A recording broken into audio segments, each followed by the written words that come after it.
Next, the frightening story of a Wisconsin family who say their house was inhabited by unexplained forces that attacked not just the parents, but their 3 children. You're watching WPXI TV.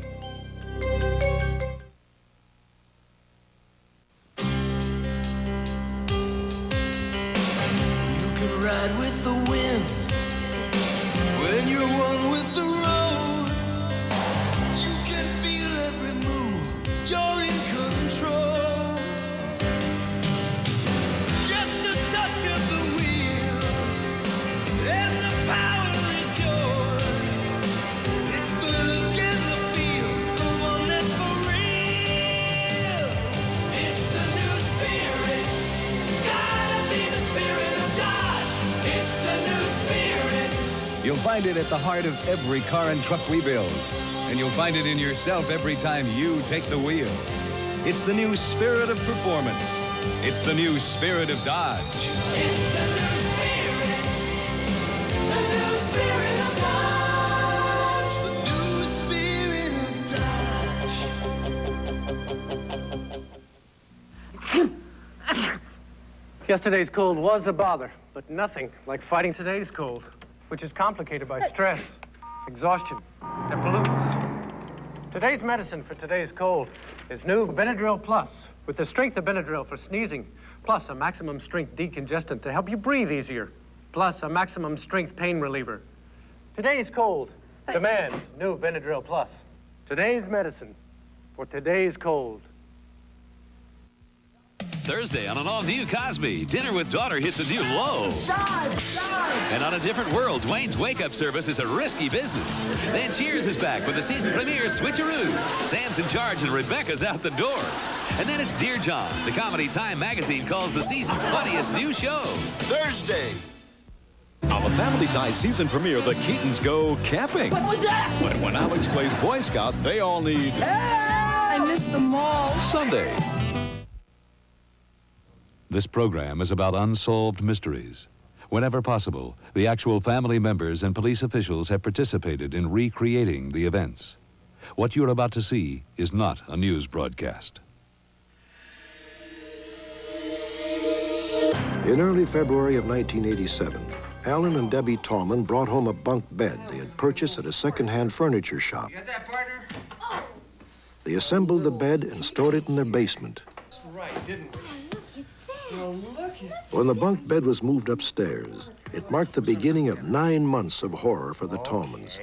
From the moment the bed was first slept in, the house appeared to be haunted by spirits that terrorized first the children, then the entire family. You're getting so big for Daddy. I was afraid for my life. I also was very afraid for my family. I had visions of coming home from work and actually seeing my family destroyed. Brutally murdered or just laying there dead. The house where the Tallmans lived had no known history of hauntings, and the Tallmans had never in their lives given ghosts a second thought. They are regular churchgoers. Debbie is a housewife and mother, and Alan is shift supervisor in a manufacturing plant. They are credible and responsible citizens, but their paranormal experiences have left them deeply scarred. They ask that actors portray them in this story and that their children's real names not be used. The Tallmans feel they were in a battle with forces they do not understand, a battle they were destined to lose. Horicon, Wisconsin is a small farming town of 3,800 people. It is a safe and prosperous place, hardly the spot one would expect to have a terrifying encounter with the supernatural. All the scenes that we recreated were filmed in this house, the very place where the Tallmans had their uncanny meeting with the world of spirits. The Tallman family moved into the house on April 13th, 1986.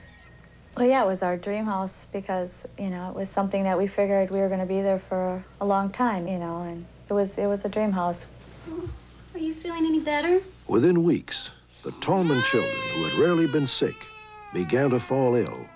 Can you just put that in there just a little bit longer, honey? After we moved into the house, it seemed like our children were sick all the time. We had them into the doctor's office. Sometimes I would have all 3 of them in in a week. In late May of 1987, Debbie and Alan moved the bunk bed they had bought upstairs. That night, the Tallman's son, Danny, was sleeping in the room next door to the bunk bed. Fishing, okay? Good. Have a good night. Okay. The bedrooms had been rearranged, and Danny had inherited his parents' old clock radio. On this night, the radio seemed to take on a life of its own.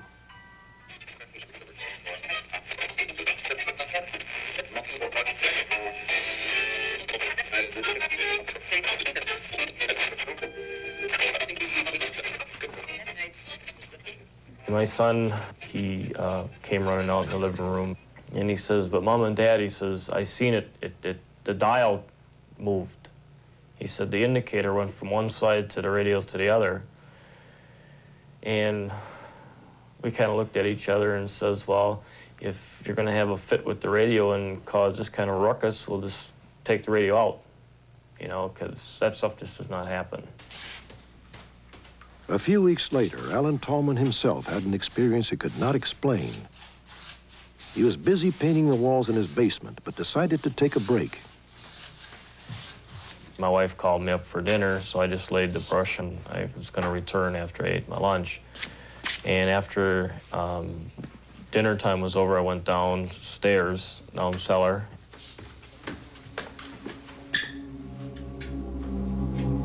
And the brush was in the paint pail with the bristles sticking up right in the paint pail.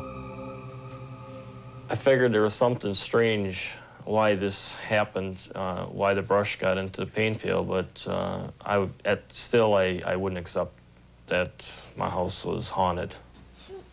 Got with eyes. The Tallman's 2-year-old daughter was sleeping in the bunk bed. She began to see things in her room. At one time, my daughter had talked about a witch behind her door and the fire. A lot of it was fire, and we had never mentioned it to our son at all. And then I'd say probably about a month later, he had said, "Mom, I saw an old lady standing by my door." And he said that she glowed like fire. At this point, I began to think that our house was probably haunted. Sit down and let's talk all this out here. The Tallmans were desperate. They turned to their family pastor. He felt the presence of evil in the house and thought they might be the victims of the devil. I'd known them about 1.5 years when they called me to come and visit with them about what was going on in the house. Is this normal? I mean, I believe that my initial analysis of the entity being in the spiritual realm, the occult realm, the demonic, if you will, was accurate, and I still believe it's accurate. The Tallmans claim they never had a moment's peace. Doors banged open and shut. Strange voices called to them. Mom? The visions persisted. The children were terrorized. Mom! I don't want The week before Christmas, Danny once again saw something that horrified him. It's okay. Nobody's here. You're okay. Do something. I've done everything that I can. Alan had reached his breaking point. He totally lost control and challenged the entity. I was like a wild man running around in my house, and I couldn't get no control over it. Come out of there! Show yourself to me! I started yelling on the top of my voice. I said, "What's ever in our house, would you please leave my children alone? And if you want to fight, fight with me." 3 weeks later, on January the 7th, Alan Tallman returned home from working the late shift around 2 a.m. Outside the garage, he heard an eerie, howling sound. He went to investigate. It started out real soft, and then it got real loud. It was a real strong howling wind, but it was quiet outside. And a voice came out of the howling, and it says, "Come here." I ran around the sides of the house, looking to see if anybody was there, and I couldn't see nothing. So I went back to the house steps, and the vacuum of the wind started up again. It started out real soft, and it got real loud. And the voice said, "Come here," and it just kept on saying, "Come here, come here, And I focused onto the garage door, and I seen a glow. And I run. I got scared and I ran. And I ran to the house and I opened the door and I set my lunch pail on the floor. I locked the door and I stood there for a brief couple of seconds and I says, oh my God, my garage is on fire.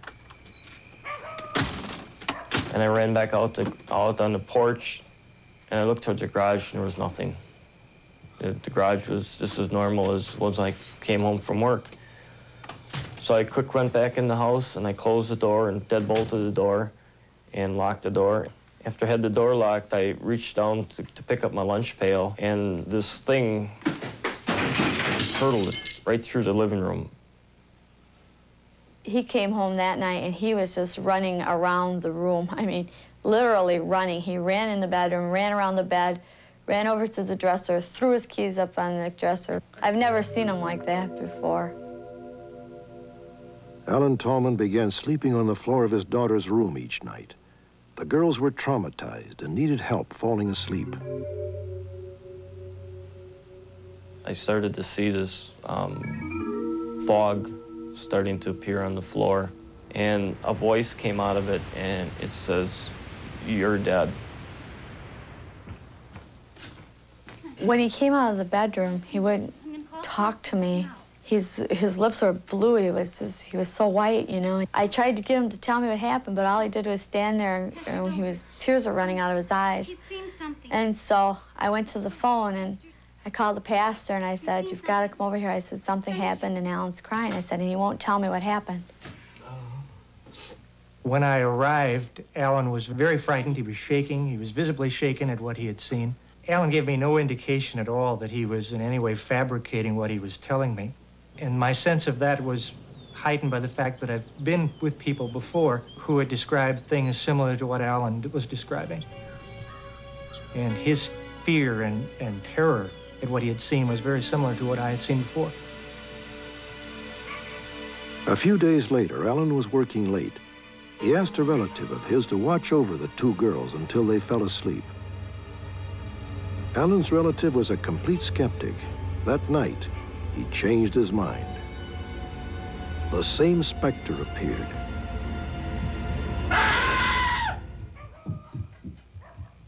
What is it? The relative came out of the bedroom and I said, "What happened?" And he was scared. I said, "Where's the baby?"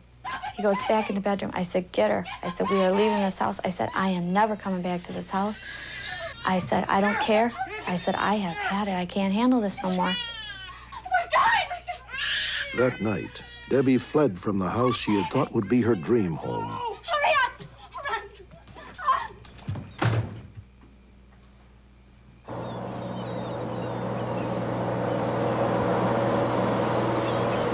2 weeks after they fled their home, Alan and Debbie Tallman had the bunk bed destroyed.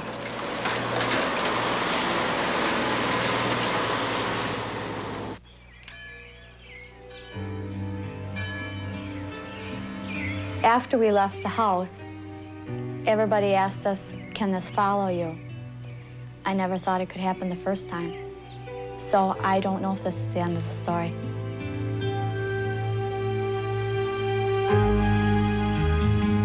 The Tallmans have moved to another city now, and so far they've experienced no paranormal phenomena.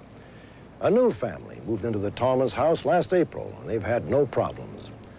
Perhaps in the world of spirits, as well as in the world of human beings, it is possible simply to be in the wrong place at the wrong time.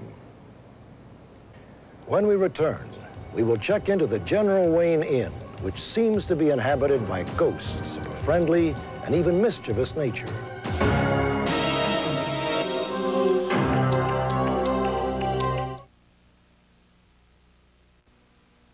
Headaches, backaches, muscle aches and pains. Millions of you experience this kind of everyday pain.